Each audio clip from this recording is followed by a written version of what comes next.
بسم اللہ الرحمن الرحیم۔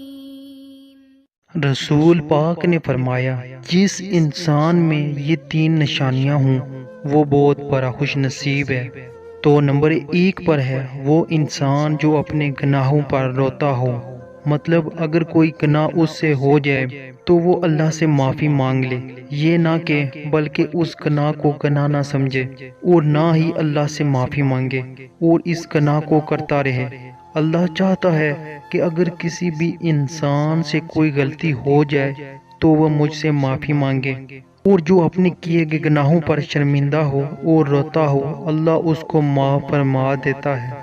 دوسرا وہ جس کی زبان اس کے قابو میں ہو، مطلب کہ کچھ بولنے سے پہلے سوچے اور پھر بات کرے، کیونکہ زبان ہی دنیا کا تیز ترین ہتھیار ہے، اس سے کئی دشمنیاں پیدا ہوتی ہیں۔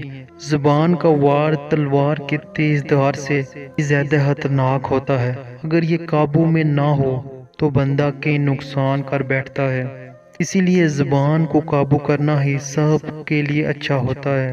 تیسرا وہ جس کے گھر کے دروازے ہمیشہ رشتہ داروں کے لیے کھلے ہوں، یہ نہ کہ بندہ دنیا کی لالچ میں اپنے رشتہ داروں کو ہی ناراض کر بیٹھے اور ان کے لیے گھر کے دروازے بند کر دے۔